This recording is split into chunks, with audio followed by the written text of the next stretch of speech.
His lawyer leaned in and whispered 5 words, and just like that, the man who had been so certain he was about to take everything from me went completely white.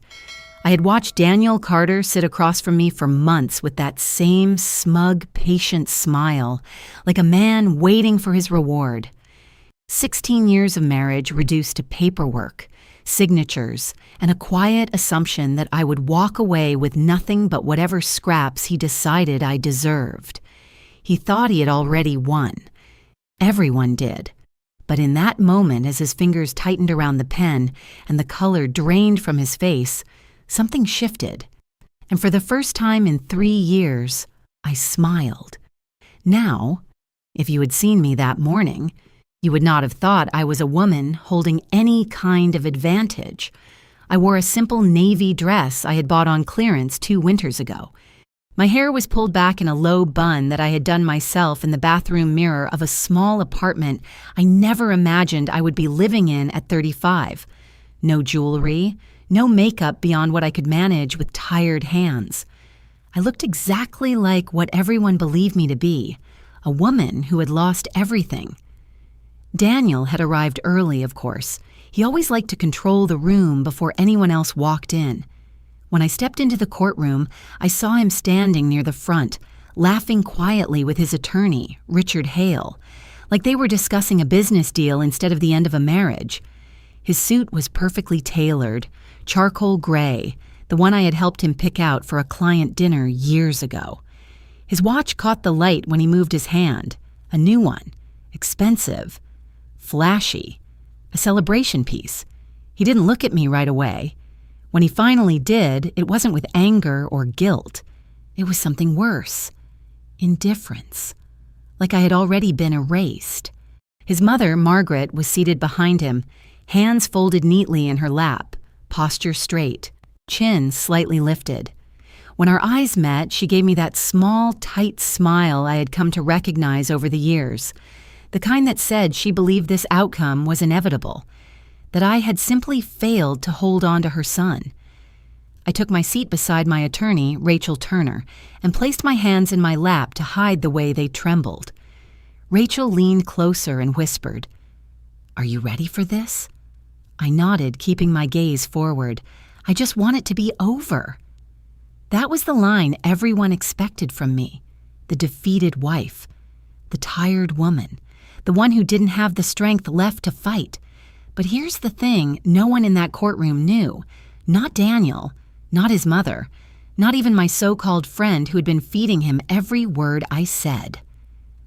3 years ago, on a quiet Tuesday night, I found something in Daniel's financial records that was never meant to be seen. And from that moment on, I stopped being his wife. I became very, very patient. And as I watched his lawyer whisper those 5 words, as I watched my husband realize what he had just signed, I knew something else, too. He hadn't taken everything from me. He had just taken everything from himself. I met Daniel Carter when I was 18 years old, standing in the corner of a crowded networking event I had no business attending, wearing a borrowed blazer that didn't quite fit and holding a glass of sparkling water I couldn't afford to replace if I dropped it. He was 25, confident in the way young men are when they've never really been told no, talking about real estate deals and future developments like they were already done. When he turned his attention to me, it felt like being chosen. Back then, I mistook attention for respect. He asked what I did, and I told him I had just started working as a file clerk at a small law firm downtown. Minimum wage, long hours, paper cuts on every finger, but it was mine. I had worked hard to get out of my parents' house, to build something of my own. He smiled like that was charming, like I was a story he could tell later. He said he was building something bigger. I told him I was good with details. He laughed and said, "Then maybe you'll help me keep everything straight one day." I thought he was joking. We were married within 2 years. Looking back, it feels fast, but at the time, it felt like momentum, like I had stepped onto a moving train and didn't want to jump off. By 20, I was a wife. By 21, I was a mother. Ethan was born on a rainy afternoon in early spring, and I remember holding him and thinking that whatever I had given up to get there was worth it.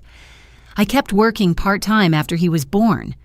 I built a small retirement account, saved what I could, followed the quiet voice of my grandmother in the back of my mind telling me that a woman should always have something of her own.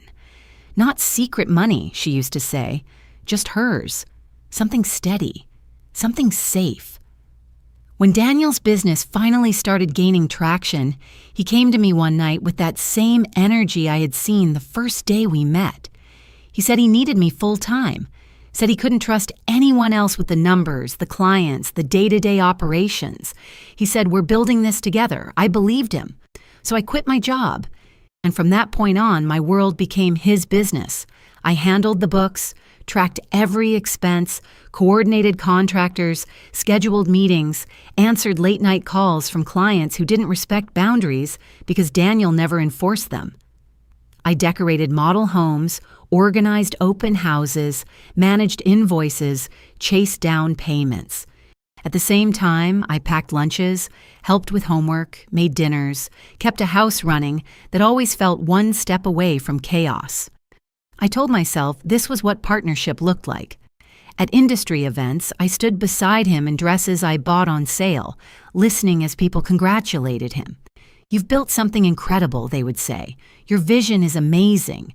He would nod, shake hands, accept praise like it was oxygen. He never once said my name. At first, I didn't notice, or maybe I did, but I explained it away.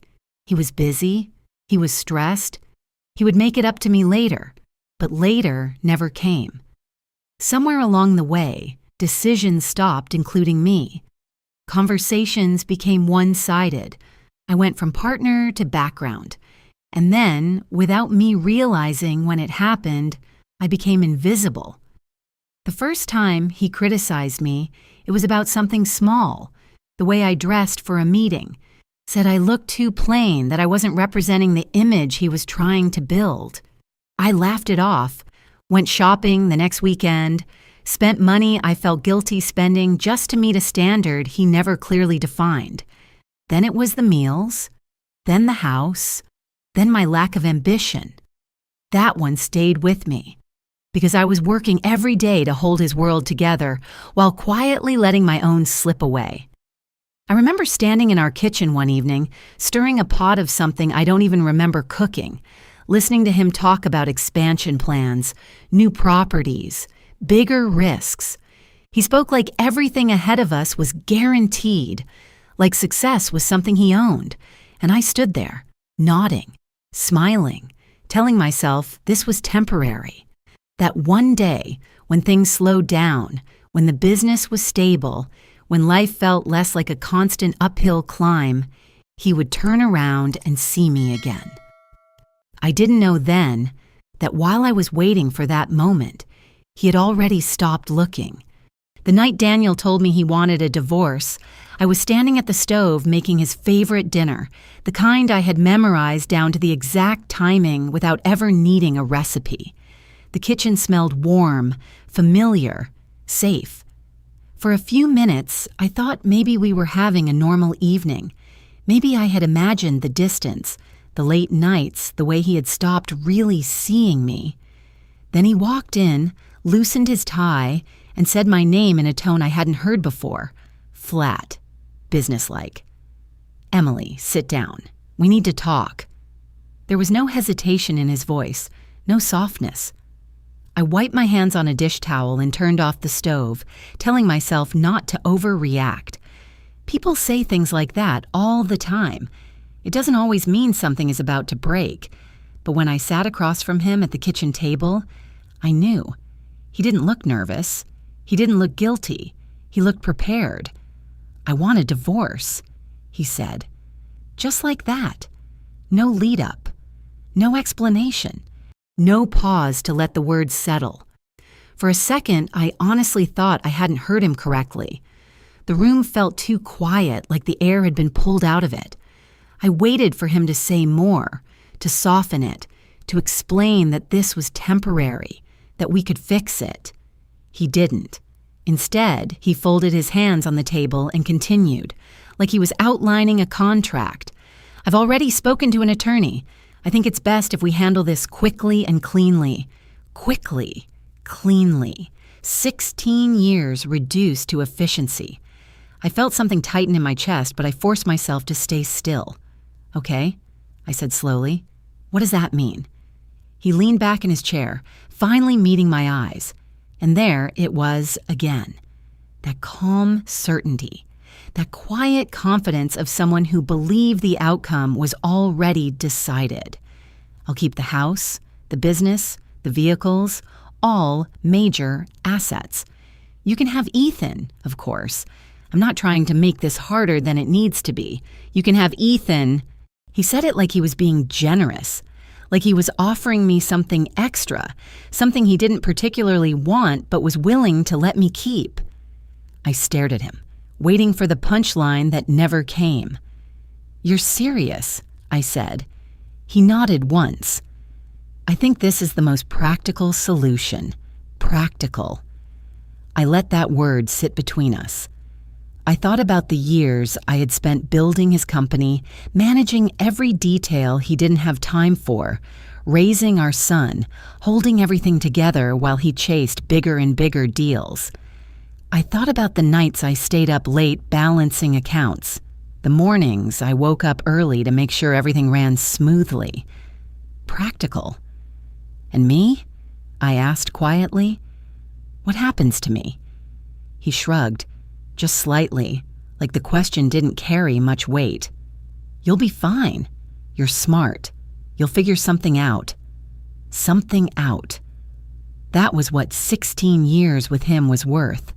I felt the first crack then, not loud or dramatic, just a quiet split deep inside me, not from the divorce itself, but from the realization that he had already rewritten our entire life in his head. In his version of the story, I wasn't a partner. I wasn't even a loss. I was an inconvenience he was finally removing. I don't understand, I said, even though I was starting to. Where is this coming from? He exhaled, like he was tired of explaining something obvious. We've grown apart. I need something different, something more aligned with where I'm going, more aligned. I didn't ask who. I didn't need to. Because for the first time in years, everything made sense at once. The late nights, the distance, the way he had started looking at his phone instead of at me, the way he had already checked out long before he said the words out loud. He wasn't just leaving. He had already left. I sat there for a long moment staring at the man I had built a life with, trying to find something familiar in his face, some trace of the person I thought I knew. There was nothing. And as the silence stretched between us, one thought slipped quietly into place, so soft I almost missed it. He thinks he's walking away with everything, and that was the moment, though he would never realize it then, that I stopped being surprised and started paying attention. By the next morning, it was already as if I no longer lived in my own house. Daniel moved through the kitchen like nothing had changed, pouring his coffee, checking his phone, giving instructions to someone on speaker about a closing scheduled for later that week. He didn't look at me. Not once. I stood there with a mug in my hand, waiting for something, an apology, a second thought, even a flicker of discomfort, but there was nothing. Just routine. Just efficiency. Just a man who had already reorganized his life without me in it. By the end of that first week, he had moved me into the guest room. Not asked, not discussed, just done. My clothes were folded into two small sections of a closet that used to hold winter coats and spare linens. My shoes were stacked in a corner like an afterthought.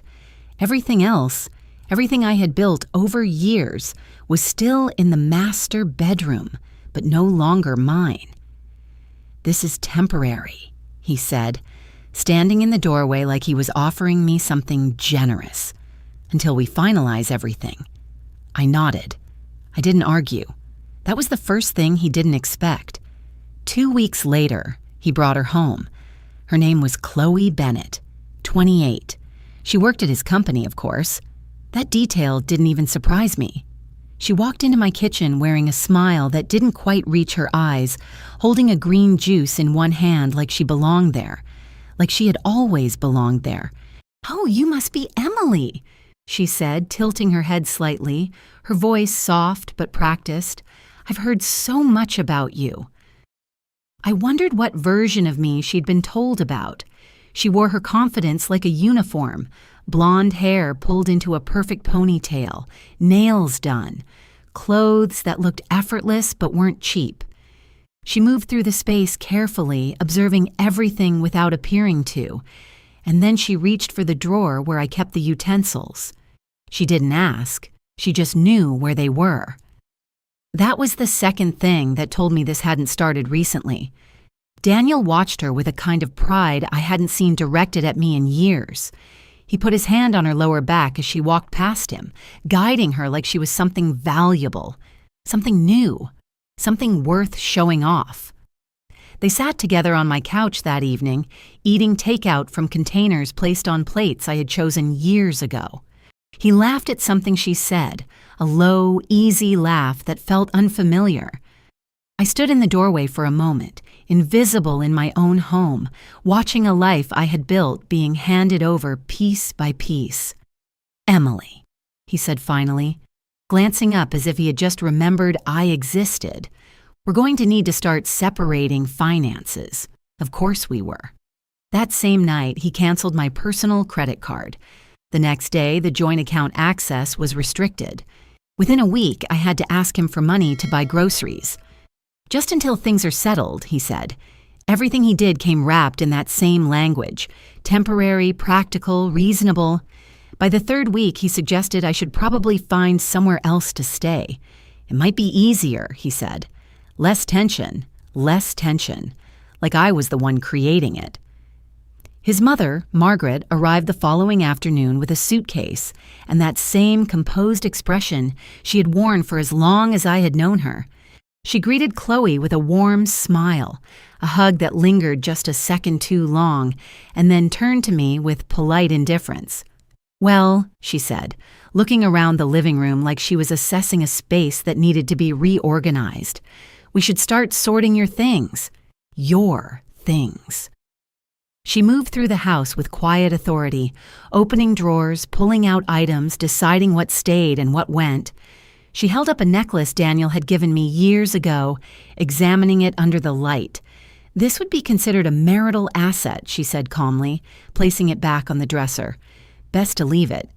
She packed my clothes into large black garbage bags. Not boxes, garbage bags. I watched her tie one closed, the plastic crinkling loudly in the quiet room, and for a moment I felt something rise up in my chest. Anger, humiliation. Something sharp enough to make me speak, but I didn't, because by then I understood something they didn't. They thought they were taking everything from me.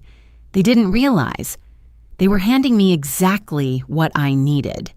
The only person I thought I could still trust was Lisa Monroe. We had known each other since high school, back when life was simpler and loyalty felt like something solid, something permanent. She had been there through everything: my wedding, Ethan's birth, the long years of building Daniel's business from nothing. When I called her the night Daniel told me he wanted a divorce, she picked up on the first ring. "Oh my God, Emily," she said, her voice soft with concern. "What happened?" And I told her. Everything. Or at least, I thought I did. She came over the next evening with a bottle of wine and that familiar expression of sympathy, sitting beside me in the small guest room that now held what was left of my life. I remember the way she reached for my hand, the way she squeezed it just enough to feel reassuring. "You don't deserve this," she said. "He's making a huge mistake." I wanted to believe her. I needed to believe someone was still on my side. But then, little things started to feel off. At first, it was subtle. I mentioned to Lisa, casually, that I was considering fighting for the house. Nothing definite, just a thought. The next day, Ethan came home from spending time with Daniel and said, "Dad told me you're not going to win if you try to take the house." I hadn't told Daniel that.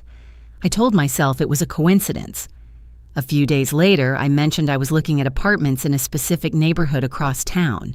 That same evening, Daniel made a passing comment while scrolling through his phone. "That area's too expensive for you," he said without looking up. "You'd never be able to afford it on your own. The exact neighborhood, the exact concern." I hadn't told him. That was when something inside me went very still. I started paying attention differently after that. Watching instead of reacting. Listening instead of speaking. And once I started looking, I couldn't stop seeing it. The way Lisa's face lit up just a little too much whenever Daniel walked into a room. The way she laughed at his jokes, even the ones that weren't funny. The way she always asked about him first when we talked. "How's Daniel handling all of this?" she would say. Not "how are you?" Not "how's Ethan?" How's Daniel? I thought back over the years, over conversations I had barely noticed at the time. The compliments she gave him, the way she defended him in small arguments, brushing off things that had bothered me. "He's just stressed," she used to say.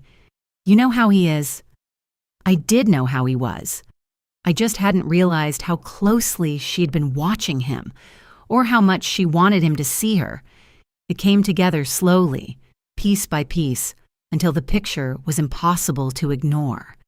Daniel liked attention. He thrived on it. And Lisa, she had been giving it to him for years, quietly, consistently, patiently. And Daniel had used it. Of course he had. Men like him always do. He made her feel important, special, different. Just enough to keep her close, to keep her loyal, to keep her talking. I could almost hear the conversations they must have had, the little hints, the half-promises, the suggestion that maybe after everything was over, there might be something more.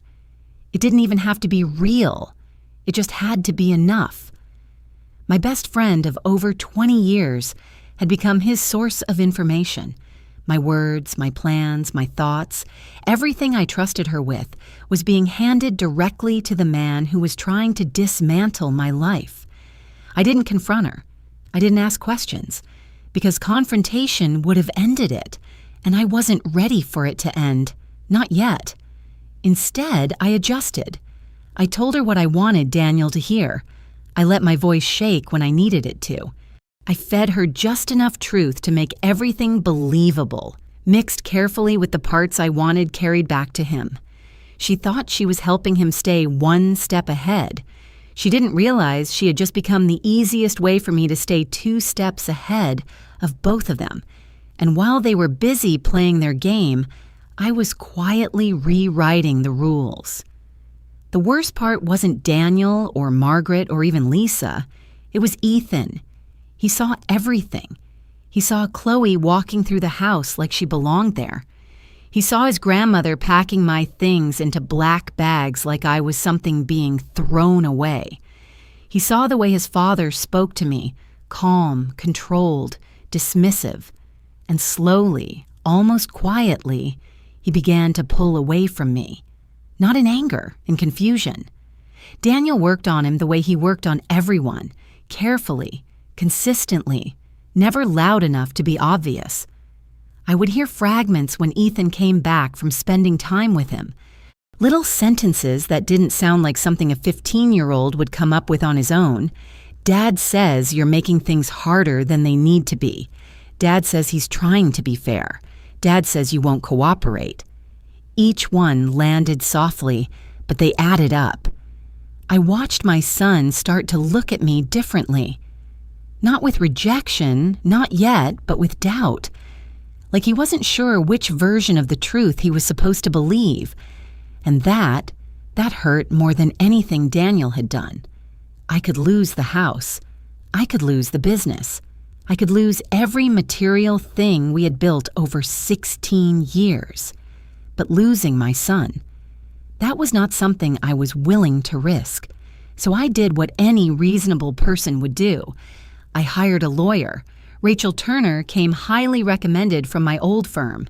She was in her early 50s, sharp, direct, the kind of woman who didn't waste time on emotions when there were facts to deal with. She sat across from me in her office, reading through the initial documents Daniel's attorney had prepared, her expression tightening with each page. "You helped build this business," she said finally, setting the papers down. "You're entitled to half of everything. The house, the company, the accounts. We fight this." Her voice was firm, confident, certain. I looked at her for a long moment, letting her words settle. "What if I don't want to fight?" I asked quietly. She stared at me like I had just said something in a language she didn't understand. "I'm sorry," she said. "What?" "What if I just let him have it?" I repeated. Rachel leaned back in her chair, studying me more carefully now. "Emily, with all due respect, that would be a mistake. A very expensive one. You're walking away from a significant amount of money." I nodded slowly. "I know. And you're okay with that?" I didn't answer right away. Because how do you explain to someone that the money isn't what matters? That the real value isn't in the assets everyone can see, but in something buried underneath all of it? That what looks like a loss isn't one? Rachel's expression shifted slightly from frustration to concern. She saw what everyone else saw. A woman who had been worn down, a woman who didn't have the energy to fight anymore, a woman who was giving up. "You've been through a lot," she said, her tone softening just a fraction. "This is overwhelming. But you don't have to make decisions out of exhaustion." I almost smiled. If she only knew. "I just want this to be over," I said, keeping my voice steady, just a hint of fatigue woven into it. "I don't want to drag Ethan through a long legal battle. I don't want more conflict." That part, at least, was true. Rachel watched me for another moment, then nodded slowly, though I could tell she didn't fully agree. "All right," she said. "But if that's the direction you want to go, we need to be very clear about the terms. Very precise." Precise. I like that word, because precision was exactly what this required.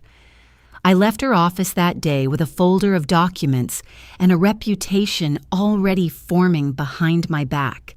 The weak wife, the one who didn't fight, the one who let her husband take everything without a struggle. By the time I moved into a small 2-bedroom apartment with Ethan, that narrative was firmly in place. Boxes stacked in corners, furniture that didn't quite match, a kitchen that felt too small for the life I used to live. Daniel, meanwhile, posted pictures online. New chapter, fresh start, grateful. Chloe in the background, smiling. Margaret commenting underneath. "You deserve happiness." Everyone had an opinion. My sister called me furious, telling me to hire a more aggressive lawyer, to take him for everything he had. Friends sent messages asking if I was okay, if I needed anything, if I was really just letting this happen. They all saw the same thing. A woman who had given up. And here's the truth about being underestimated. People stop watching you. They stop being careful around you. They stop guarding their secrets. And that's exactly when you learn everything you need to know. Because what none of them realized was that I had known the truth about Daniel Carter for 3 years. And I had been waiting for this exact moment ever since. It started on a quiet Tuesday night, 3 years before Daniel ever asked for a divorce. He had told me he would be working late again. That had already become routine by then, something I no longer questioned out loud. Ethan was asleep. The house was quiet. And I was sitting at the kitchen table with a stack of financial statements, doing what I had done hundreds of times before, reconciling accounts, checking numbers, making sure everything balanced. At first, it was just a small discrepancy, a transfer to an account I didn't recognize. That wasn't unusual on its own. Businesses move money around all the time. But then I saw another one, and another. Different amounts, irregular intervals, always just small enough not to raise immediate concern, but consistent enough to form a pattern. I remember the exact feeling that settled in my chest. Not panic, not yet. Curiosity. I pulled up the full transaction history and started tracing the transfers one by one, following the numbers the way I always did, methodically, patiently. I told myself I would find a simple explanation. There was always a simple explanation. There wasn't. By midnight, I had spread documents across the entire table. By 1 a.m, I had moved to the laptop, cross-referencing accounts, searching for connections. By 2, I stopped looking for reassurance and started looking for the truth. At 3 a.m, I found it. Daniel had taken out multiple loans against everything we owned. The house, our house, the one everyone admired, the one he loved to show off, had not one mortgage, but 3. The original loan, then a second taken out 4 years earlier, and a third just recently. The total amount owed was over $1 million. The house itself wasn't worth that much. We were underwater. I sat back in my chair, staring at the numbers on the screen, feeling something cold settle into my bones. And that was just the beginning. The business accounts were worse. Lines of credit maxed out, vendor debts piling up, back taxes owed, equipment loans hanging over everything like a shadow that was getting darker by the day. I started writing the numbers down, adding them together slowly, carefully, making sure I wasn't making a mistake. I wasn't. By the time I finished, the total debt was approaching $2 million. $2 million. And that didn't include everything. I kept digging over the next few weeks, quietly, carefully, making sure I didn't leave a trace of what I was doing. I traced payments to cryptocurrency platforms, large ones, reckless ones, all of them losses. I found withdrawals tied to gambling sites. I found lease agreements for vehicles that Daniel talked about like he owned them outright. And then I found the apartment, a rental I had never heard of, furnished, paid for monthly. The charges were consistent, regular, intentional, not a mistake, not an oversight, a life I hadn't been told about. I remember sitting there, staring at that line item, realizing that everything I thought we had built together was not real. It looked solid from the outside, successful, impressive, but underneath, it was hollow, propped up by debt, by risk, by decisions Daniel had made without me. We weren't wealthy. We were performing wealth, like a display window, perfect from a distance, empty behind the glass. My first instinct was to confront him, to demand answers, to ask how he could do this without telling me. But I knew Daniel. I had watched him for years. I knew how he handled questions he didn't want to answer. He would deflect. He would minimize. He would turn it around until I was the one apologizing for even asking. And worse, if he knew I knew, he might try to take the one thing I still had. Because unlike everything else in our life, I had kept something separate. My retirement account from before I quit my job, modest at first, but growing steadily over time. And my grandmother's inheritance, money she had left me with very specific instructions. It was mine, only mine, never to be mixed, never to be shared, never to be put at risk. I had followed those instructions carefully.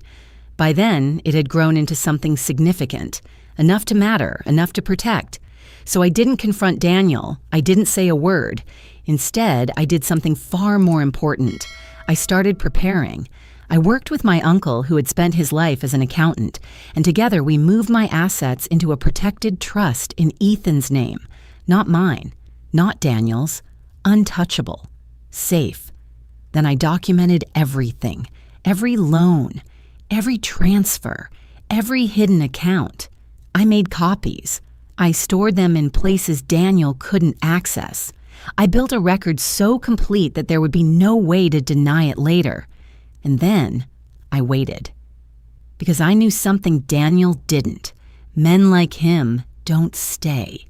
They leave when they think they've outgrown what they have. And when he finally decided to walk away, I was going to make sure he took exactly what he asked for.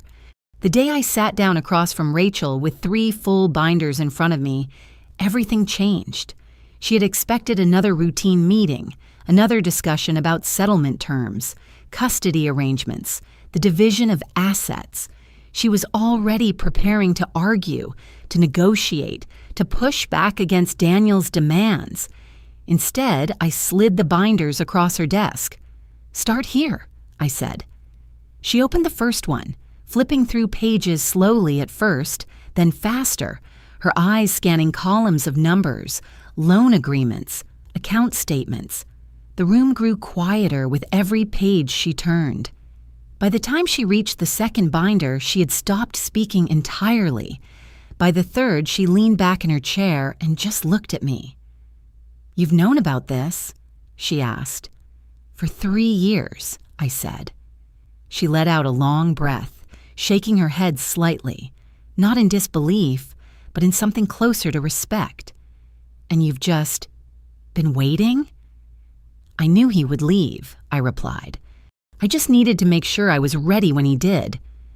Rachel tapped her pen lightly against the desk, thinking. I could see the shift happening in her mind the moment she stopped seeing me as a client who needed protection and started seeing me as someone who had already built the entire case. "So let me understand this," she said carefully. "The house, the business, the vehicles, all of it is tied to this debt?"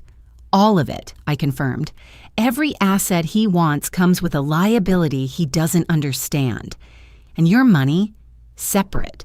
Always has been. Legally protected. Already secured in a trust for Ethan." She was quiet for a moment, then a slow smile spread across her face. Not warm, not sympathetic, strategic. "Well," she said softly, "that changes everything." "No," I corrected gently. "It doesn't change anything." She raised an eyebrow. "It just means we don't fight him," I continued. "We let him have exactly what he's asking for." Rachel studied me for a long moment, then nodded once, sharply. "And we make sure it's all documented." "Every detail," I said. What followed over the next few weeks wasn't a legal battle. It was a performance. I became exactly what everyone expected me to be: the broken wife, the tired woman who didn't have the strength left to argue. I showed up to mediation sessions with soft eyes, quiet answers, hands that trembled just enough to look real. "I don't want to make this harder than it needs to be," I said during one meeting, keeping my voice low. "The business means everything to him. The house, I know how much he cares about it." Daniel watched me carefully at first, like he was waiting for the moment I would push back. When I didn't, I saw it happen. The tension left his shoulders. The caution faded from his eyes. He relaxed. That was when I knew it was working. "I just want enough to start over," I added. "I'm not trying to take anything from him." Rachel played her role perfectly, pushing back just enough to make it look real, but never enough to disrupt the outcome. It was a delicate balance, one she handled with precision. In the end, I asked for $50,000. 50,000. A number so small compared to what I could have claimed that even the mediator hesitated before writing it down. "That's all?"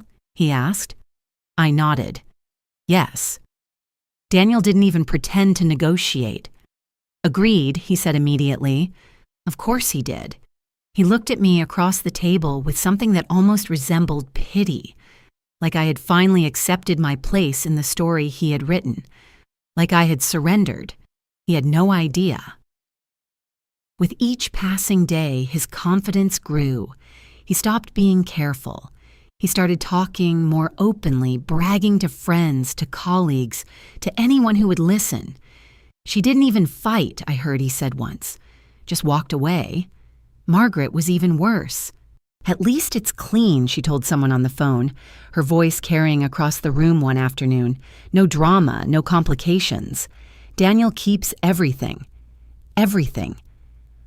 I heard the word over and over again in those weeks. From him, from her, from people who thought they understood what was happening. Everything. They had no idea what that word really meant. Because buried inside the documents Rachel was preparing, tucked neatly into the language no one reads carefully enough, was a single critical truth. Everything, included the debt, and Daniel was about to sign for all of it. The morning of the final hearing felt quieter than I expected. Not calm, not peaceful, just still. I remember standing in the bathroom of my apartment, looking at my reflection for a long moment before leaving. My hair pulled back, the same navy dress, the same careful, controlled expression. I looked exactly like a woman who had nothing left to fight for. Perfect. When I walked into the courtroom, Daniel was already there. Of course he was. He stood near the front again, confident, composed, talking to his attorney like this was just another deal closing. His watch caught the light when he moved his hand. I noticed everything about him that morning. The way he held himself, the way he smiled, the way he didn't look worried. Chloe was outside in the hallway, pacing slowly, checking her phone. Margaret sat behind him, dressed neatly, posture straight, already celebrating in her mind. I took my seat beside Rachel without a word. The judge entered, a woman in her early 60s with the kind of presence that filled the room without effort. She had seen everything, I realized immediately. Every lie, every manipulation, every version of this story. "Let's proceed," she said. Daniel's attorney stood first, outlining the agreement clearly. Daniel would assume full ownership of all marital assets. The house, the business, the vehicles. In exchange, I would receive a settlement of $50,000 and retain shared custody of Ethan. Rachel confirmed. I confirmed. The judge looked at me then, her gaze steady, searching. "Mrs. Carter," she said, "do you understand that you are relinquishing your claim to significant assets?" "Yes, Your Honor." "And you are doing so voluntarily?" "Yes." She held my gaze for a moment longer, like she was trying to see past what I was showing her. I kept my expression soft, my voice calm. "I just want this to be over," I said. "That was enough." She nodded. "Very well." The clerk began distributing the final documents, page after page, signatures required in precise places. Daniel signed quickly, barely glancing down. His pen moved with confidence, like every stroke brought him closer to something he believed he had already secured. I signed slowly, deliberately. Every page, every line. I felt the weight of each signature, not as a loss, but as a step toward something inevitable. Across the room, Daniel glanced back at Margaret once, a small smile passing between them. In the hallway, his phone buzzed. Chloe, probably. Everything exactly as expected. Everything exactly where it needed to be. Then Daniel's attorney reached the final section, the addendum. I saw the moment it happened. The slight pause, the shift in his posture, the way his eyes moved back across the page, slower this time. Careful. He leaned toward Daniel, lowering his voice, but not enough to hide the urgency in it. "Daniel," he said quietly, "we need to talk." Daniel waved him off without looking. "Not now, Daniel," his attorney repeated, sharper this time. "You're assuming all liabilities." That was the moment Daniel finally looked down, really looked. I watched his eyes move across the page, watched the confidence drain from his face as the numbers registered, the mortgages, the business debt, the leases, the obligations tied to every asset he had just claimed, the total, the reality. He froze. Then he stood up abruptly, his chair scraping loudly against the floor. "This isn't right," he said, his voice rising. This is wrong." The judge's voice cut through the room. "Mr. Carter, sit down." He didn't. "She hid this," he said, turning toward me, his face flushed now, panic breaking through. "This is fraud." These numbers, this isn't what I agreed to." I met his eyes calmly. For the first time that morning, he was actually looking at me. The judge glanced at the documents, then back at him. "These are liabilities attached to assets in your name," she said evenly. "Are you claiming you were unaware of your own financial obligations?" Daniel's attorney cleared his throat, stepping forward. "Your Honor, I advised my client to conduct a full financial review prior to signing." He declined. "I have documentation of that recommendation." He produced the waiver, the one Daniel had signed, without reading. The judge reviewed it briefly, then looked back at Daniel. "Is this your signature?" Daniel hesitated. "Yes." "Then you assumed this risk voluntarily." The words settled into the room like something final. Daniel's shoulders dropped slightly, his hands no longer steady. He looked back at me, and this time there was no confidence left, no control, just realization. "You knew," he said, his voice quieter now, almost unrecognizable. "You knew about all of this." I held his gaze. "I handled your books for 12 years, I said. "I knew everything." He swallowed hard, shaking his head slightly. "I want to withdraw the agreement." I didn't understand. This isn't fair. The judge didn't hesitate. "Mr. Carter, you were represented by counsel. You declined further review. You signed voluntarily. The agreement stands." The gavel came down, and just like that, it was over. He had everything, exactly like he asked. I didn't look back when I walked out of that courtroom. I heard his voice behind me, raised, sharp, breaking through whatever control he had left. I heard his attorney trying to calm him down, repeating the same thing over and over again. "I advised you. I told you to review the numbers." I heard the echo of footsteps, the tension spilling out into the hallway where Chloe had been waiting. By the time I reached the doors, I saw her expression change. Confusion first, then realization, then something colder. She looked at Daniel like she was seeing him for the first time, not as the man with the polished suit and confident smile, but as the man buried under numbers he couldn't escape. She didn't say anything. She just turned and walked away, heels clicking fast against the floor, not once looking back. That was the last time I saw her. The unraveling didn't take long. Within a couple of weeks, the house went up for sale. But when you owe more than something is worth, buyers don't line up. They hesitate. They negotiate. Or they walk away entirely. The calls started coming instead. Banks, lenders, people who don't care about image or appearances, only numbers and deadlines. The business followed. Vendors who had been patient suddenly weren't. Accounts froze, payments bounced, lawsuits appeared one after another, each one chipping away at what little structure was left. The same company Daniel had once talked about with pride, the one he had built his identity around, began collapsing under the weight it had been carrying for years. By the third month, he was meeting with bankruptcy attorneys. The man who once spoke about expansion and growth was now calculating what he could keep and what he would lose. The answer, from what I heard, was not much. Margaret stopped calling. Lisa tried once. Her voice sounded smaller than I remembered, uncertain, like she had finally realized how badly she had misjudged everything. I let the phone ring. I didn't owe her closure. Some betrayals don't get a second conversation. Ethan saw it all, not through explanations, but through what unfolded in front of him. The difference between what his father had said and what actually happened became impossible to ignore. One evening, sitting at our small kitchen table, he looked at me for a long moment. "You knew," he said quietly, "for a long time." I nodded. "I needed to make sure you were protected," I told him. He didn't ask anything else. He just stood up, walked around the table, and wrapped his arms around me in a way he hadn't in years. Not out of confusion this time, not out of obligation, out of understanding.